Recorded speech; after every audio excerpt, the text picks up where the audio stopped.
It's making things with minimal effort.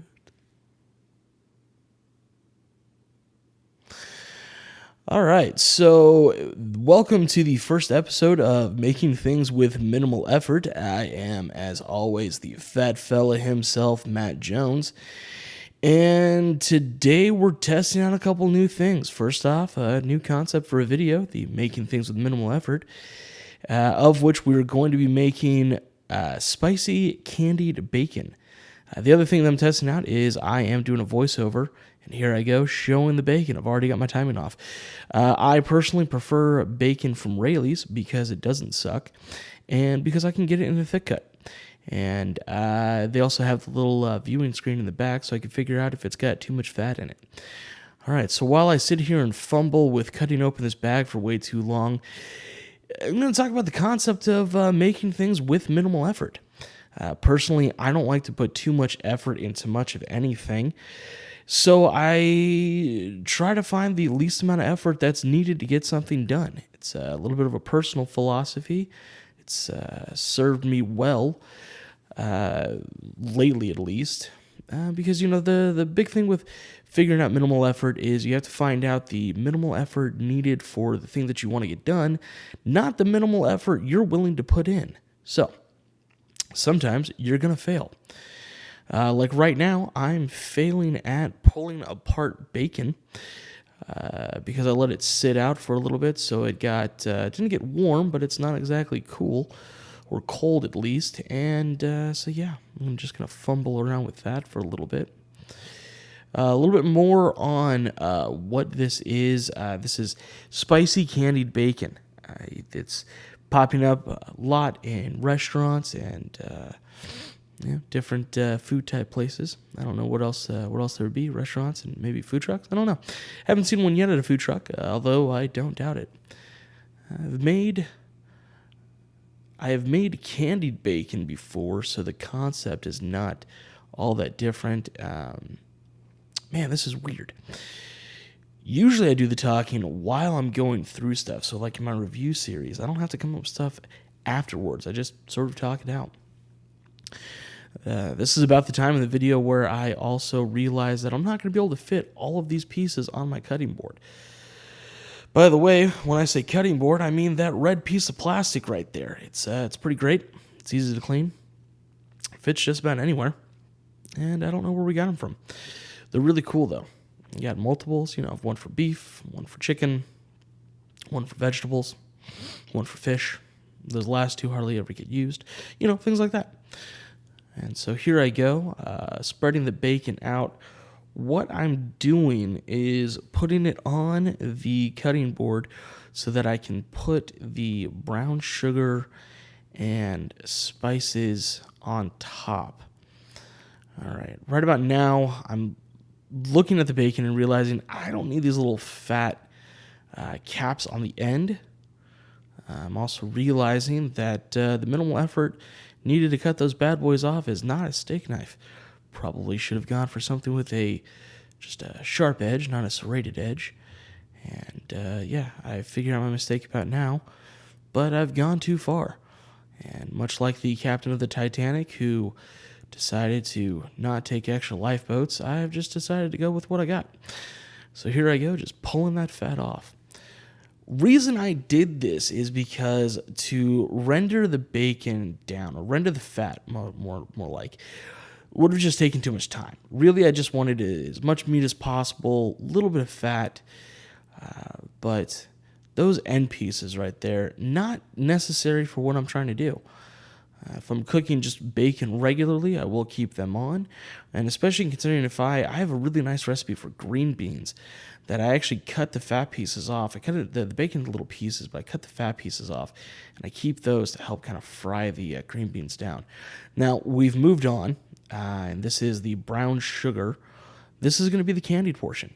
I'm going to scoop this out and put it into a bowl because I didn't want to make a mess and didn't want to waste a bunch of my wife's delicious brown sugar, as she is a bit of a baker and she makes delicious confectionaries and cupcakes and things of that nature. So I didn't want to waste the brown sugar.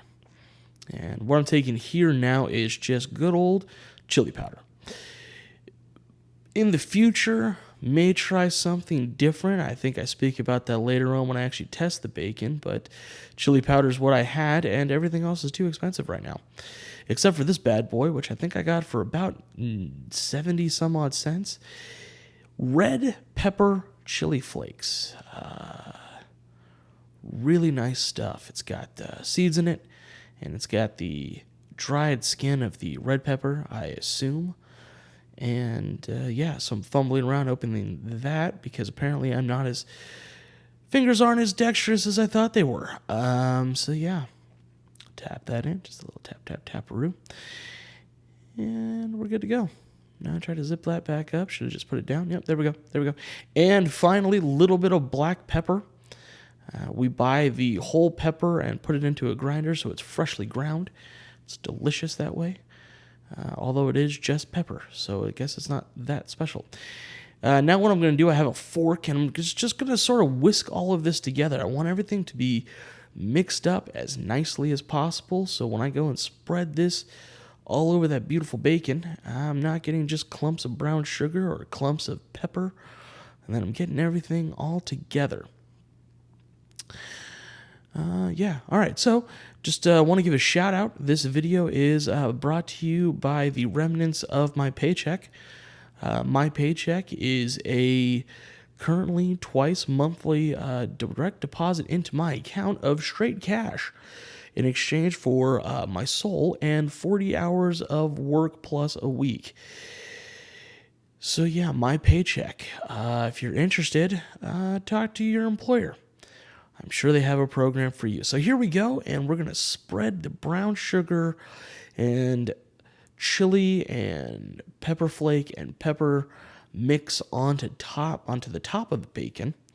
Really want to get it in there. Really want to layer it on. Really want to work it in. Let it sort of meld together. You want to get a nice thick coat on top of the bacon. That way the brown sugar has a chance to potentially crystallize if you do things correctly. And yeah, about here's where I realize I don't have enough of the brown sugar to actually put on the backside. So in a minute, you're going to see you're going to see me get creative. Fat guy's got a little creativity. The fat fella's got some creativity. Not the fat guy. I'm not the fat guy. I'm the fat fella. Got some creativity. There I go, patting it down. Also realizing I probably should have taken my wedding ring off because now I'm getting brown sugar and crap all over my ring. It's a beautiful ring that my wife got me. It's titanium, I believe. I'm not going to look right now. I'm just going to go with it. So here I go, spreading what's left on top of the bacon. And now spread, pat, pat, pat. Spread and pat, spread and pat. Nope, not going to move on. Apparently I did this for a lot longer than I thought I did. Again, this is awkward for me, but, it's kind of fun at the same time. And now I'm just getting nitpicky because I don't want people to think I'm lazy or something. And here I go, and I flip, and I think I'm being smart. Now I'm catching on. I'm like, wait a second. There's too much on top. I'm going to take that, and I'm going to rub it on the bottom. Look at that. Look at that. Using all of that brown sugar concoction. That beautiful brown sugariness with that chili powder and that pepper, fresh ground black pepper, and those red chili flakes. And I realize what I'm doing now, and I'm going, hey, oh, look at that. I'm just going to take the stuff that falls off, and I'm going to rub it on the back. And this is where my laziness, I believe, kicks in, where I'm just like, no, let it fall, and now let's just rub it on there. Yeah, look at that. Minimal effort. That's what I'm putting into this right now. Minimal effort. I'm not trying to get crazy with it. There are more complex ways of making spicy candied bacon, and I'm sure there's better ways of making spicy candied bacon. By the way, as of right now, the oven is heating itself up to 375, which is about 50 degrees lower than I normally cook my bacon in the oven. And yes, I do cheat. I cook my bacon in the oven. If you haven't cooked your bacon in the oven, I suggest getting a pan with a rack and putting your bacon on top at about 425, 450, depending on how quickly you want to cook it. Maybe a little less if you like that kind of slow cook bacon. Maybe 375. Just slap those bad boys on top of that rack and then throw it right into the oven. It's beautiful. It's easy, and you don't get grease splattered in your eye, which is a plus, a huge, huge plus. Now, moving things out of the way because, I'm camera conscious at this point. I want to make sure everyone sees what's going on. And now we're going to transfer the bacon from that beautiful, nice plastic cutting board onto this pre-wrapped sheet, this cookie sheet, baking sheet, whatever you want to call it. It's got tin foil on top. Once again, I believe it's the Rayleigh's brand because, you can cut costs in certain situations. You don't have to go for the name brand. Tinfoil is tinfoil. Doesn't matter, people. Just get whatever works. Get what you can pay for. If you hear scratching in the background, that is my cat, and she's using her scratching post, of which we want to encourage that, so I'm not going to stop her. So when you're laying your bacon out, whether you want to make candied bacon or just regular good old-fashioned bacon, it's okay if they touch. You don't want them overlapping, but the edges can touch on each other. And the reason why you don't want it to overlap is because even if it's just straight bacon, they will kind of cook into each other, and they'll be difficult to spread. So if you want full strips of bacon, you just want to make sure they don't overlap. All right, now I'm taking off the rest of that brown sugar because, once again, I don't want to waste my wife's brown sugar. I'd like her to use that in the future for cupcakes and whatnot. And now we're going to throw the bacon inside of the oven. Went for the top rack at first because, laziness, and then I realized I needed to put it on the middle rack probably for better results. So that's what I did. Put it in the middle of the oven because it's the only thing in there. Again, the oven's at 375, and now this is the, ooh yeah, look at that. That's the glory shot. Taking a look at that bacon, cooking down, rendering. So delicious. The house smelled so amazing at this point. You got that sugar all over the place. Oh, it's beautiful. All right, so this is approximately 20 minutes later. What you didn't see during this process is I was going back and checking the bacon, opening the oven, making sure things weren't burning, or things were cooking correctly. I wasn't planning on adjusting the temperature, so I knew that I just needed to keep a good eye out on the bacon. Now, you can look at the bacon right now. There's some black spots to that. What that is the brown sugar. The grease sort of fell mostly to one side, took a lot of the brown sugar. Yeah, clack those together. That's right.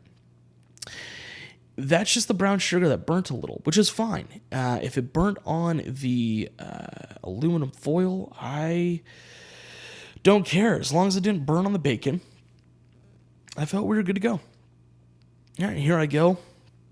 Being a little bit more delicate, moving the bacon over. Now, you do want to move the bacon as soon as you pull it out of the oven because you don't want that brown sugar to really cling to whatever it's sitting on as the bacon cools. And right here, same sort of principle as when you put the bacon on the sheet. Touching is okay, but you don't really want to overlap. Now, I'm going to overlap the last one just because I run out of space. But yeah. So I want to thank everybody for listening to to my voiceover, first voiceover ever. This was a lot of fun. We're definitely going to do this again in the future. And let me know what you think about all this. Put it down into the comments. And don't forget to go and like my Instagram at Faces of a Fat Fella, or my Facebook at Fat Fella Stuff, or check out my Twitter, of which I'm probably never going to post anything because I don't know how to use Twitter, and I don't feel like learning. At Fat Fella, I believe, or The Fat Fella, or Fat Fella Stuff, something like that. Look for Fat Fella. You'll probably find it. I have no idea. All right, so we're going to hand it off to myself, and thank you. All right, so we are done making the bacon, and I've let it cool off a little bit, and so now there's only one thing left to do, and that's give it a taste test. All right, let's see how we did. I'll tell you right now, it's sticky.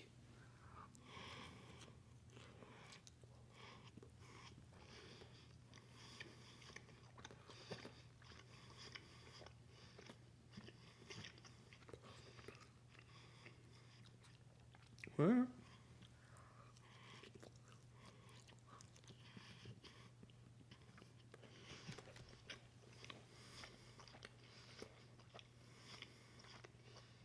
you know what? For my first try, I think I did pretty good.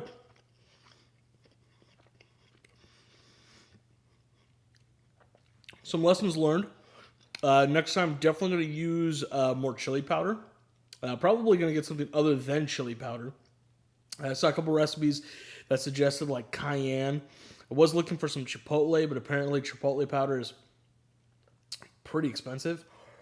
So, all in all, I think this is a success. And yeah, why don't you go ahead, try it out yourself, and then comment below and let me know how you did.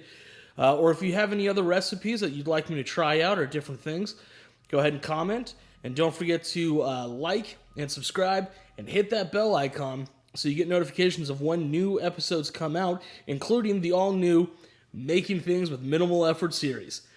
All right, so I'm the Fat Fella. This has been episode 1 of Making Things with Minimal Effort. And as always, don't be a dick.